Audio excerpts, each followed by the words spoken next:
Well, hello beautiful people. I just want to talk to you today about some stuff that I've been thinking about. You don't have to agree with me. And if what I say infringes at all on your worldview or on your religious teachings, then I make no apology. Feel free to surf on. This is just some stuff I've been thinking about. It makes sense to me. To quote Leonard Cohen, I never had a secret chart to get to the heart of this or any other matter. These are just my ideas. I've given this video a provocative title. Thank you, Boris Johnson. Thank you, Joe Biden. Because I want to make you think.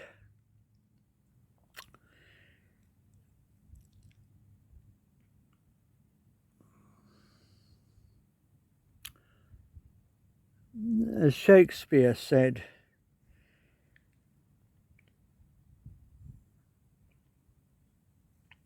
there is no good or evil, but thinking makes it so.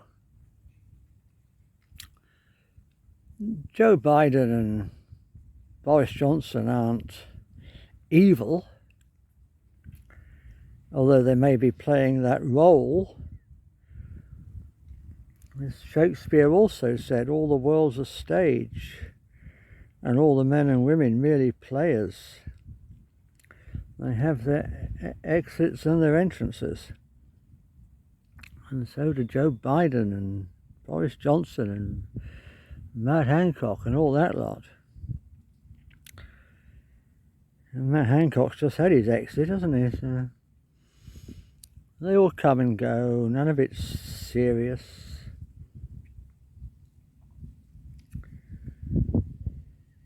I believe that we incarnate here to learn lessons, and people teach us those lessons, and whether it's in politics or whether it's in our personal lives, the people we love the most in the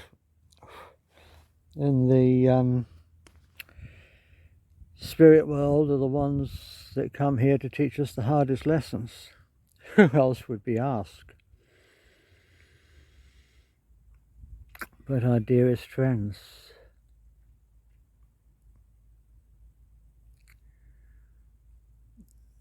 So this idea about learning lessons, it ties in with something else I talk a lot about, which is that we're all one. So what do I mean by that?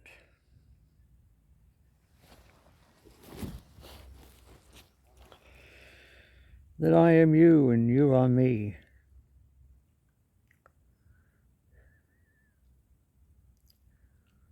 Was it Pink Floyd sung in Echoes? I can't remember exactly, but something along the lines of, I am you and what I see is me, and may I take your hand and lead me through the land. We're not separate beings. Now, some people take this idea of us all being one and there being no separation as an excuse to bring in globalist, one-size-fits-all political policies. And let me just briefly say why I don't think that's a very good thing. The analogy that I use in my book, Love Not Fear, is a group of islands, maybe in the South Pacific or somewhere. All these different islands. Different? Really? You take away the water, or you go diving under the water, and what you see is a continuous landscape. what you thought were islands were actually peaks sticking up out of the water. Now that's what I'm saying we are. Only the most superficial view shows us as being different people. You dive deep down, you'll see we're all part of a continuous landscape. However, for the sake of this incarnation, we have chosen to pretend to be different people, to be different points of focus within the universal mind. So while we're here playing this game of life, we need to respect our differences, our individualities. So I hope that just helps to clarify that one. Goes back to Plato's cave. We have this very limited perspective on the universe, on life, because we see it through our brain and through these two eyes. But if we see through our inner vision, through our knowing rather than through our thinking, we may not see clearly in pictures, but we'll get a much better idea of what's what. I feel what the universe is like. Now there's I've spent my life looking at different theories from different sources, looking at religious ideas of how the universe started and what God is, looking at the scientific stories of the Big Bang and quantum physics and all that lot. And I've tried to come up with a theory of my own that tries to encompass all of that, because I think all those stories are saying the same truths in different words. And the only thing I can absolutely guarantee, and I make this absolute guarantee to you now, that what I'm about to say is wrong. Everything anybody has ever said has been wrong. Or to be kind to ourselves, let's just say everybody's idea, everybody's theory, everybody's hypothesis moves us a little bit closer to truth. But such a heck of a long way, and I don't have a secret chart. I'm only making a stab at it, and everybody else is only making a stab at it. The people that wrote the Bible and the Torah and all the rest of the holy books were only making a stab at it. So this is my stab at it, to hopefully make some kind of sense out of it.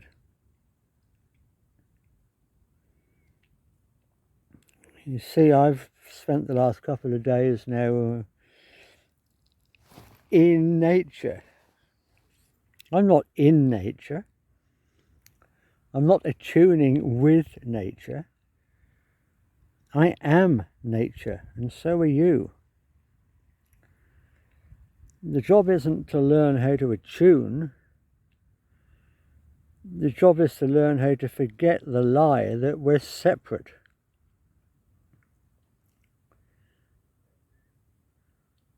And when you see with your inner vision, you perceive with your inner vision, you don't see all these separate bodies,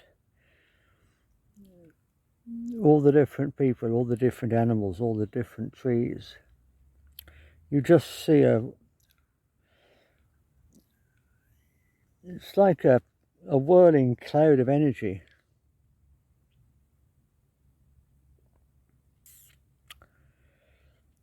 So what the hell am I burbling about? Well, let me just talk a little bit about God. There's lots of different meanings of the word God, and most people who argue about God are actually using the word to mean different things. God is a word like love. It means so many different things.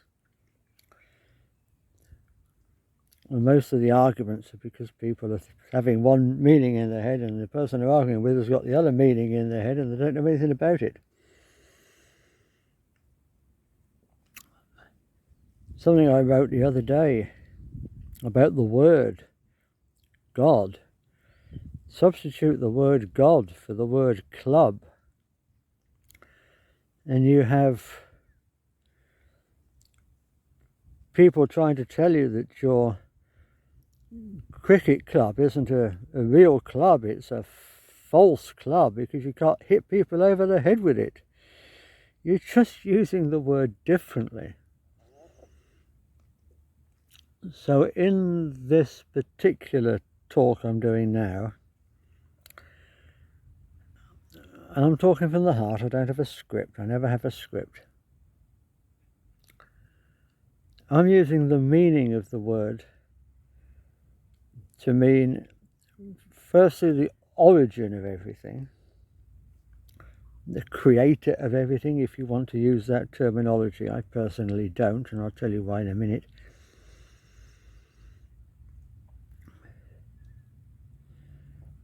But the great oneness of all things.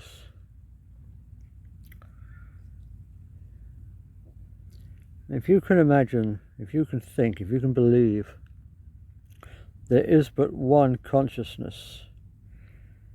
I'm not even going to say in the universe. There was one consciousness before the universe came into existence. And there is still only one consciousness. And at some point, which the scientists call the Big Bang, and religious people call the creation, that one consciousness became self-aware. In my universe view, my world view, my cosmology, if you like,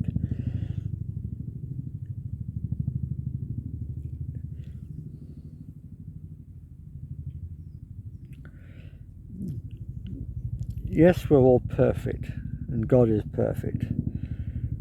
But it's also true to say, and to have any deep understanding of anything, you have to be able to understand dichotomies, to understand paradoxes, to understand that two apparently opposite things can both be true, and all you need to make them both understandable is the one missing piece of the jigsaw. So yes, God is perfect and complete, but at the same time God is also evolving. Now if you're just one consciousness in the, not even in the universe, but before the universe, just one consciousness, how the hell are you going to evolve? You can't, unless you have some other being to interact with.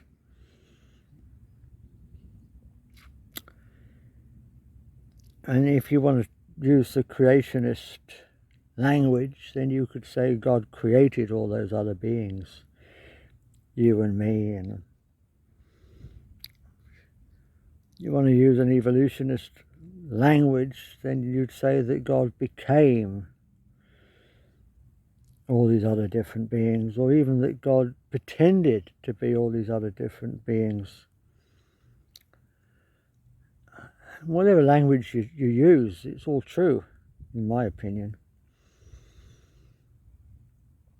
And why did God differentiate? Let's use the word differentiate into all these other different beings, first into suns, and then into planets, and then into living creatures.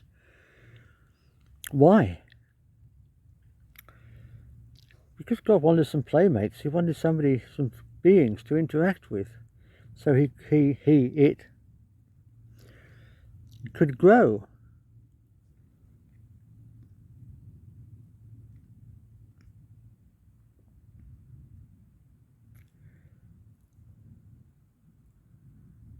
to evolve. You can't grow and evolve without interaction, without challenges. You can't develop intelligence unless you have challenges to overcome.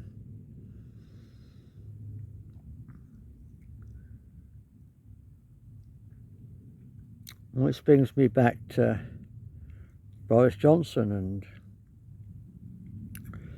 Joe Biden and whoever might be bugging you in your own personal life and triggering you at the moment, whoever's in your face and you wish they'd go away. And for some of you, that's probably me.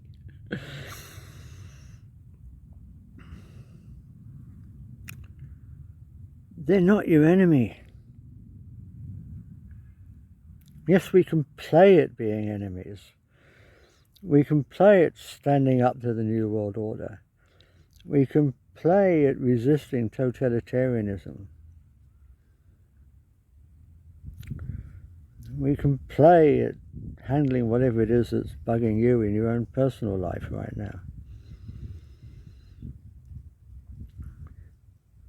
And by doing these things, we will grow and evolve.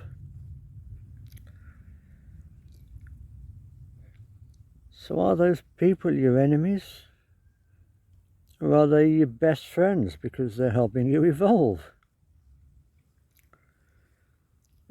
Who else would you ask to teach you the hardest lessons which your dearest, most loved friend in the spirit world?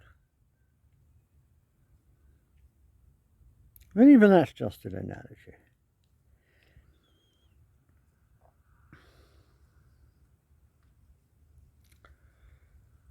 So that's really what I wanted to talk to you about today. To see past the obvious, to see through the obvious.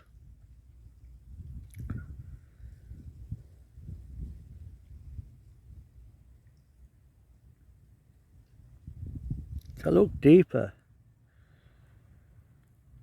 To realize if something's triggering you. And I admit all this totalitarian stuff is triggering me at the moment. To realize that it's triggering you for a reason. And it's our triggers that bring our own shadows to the surface to be dealt with, to be healed.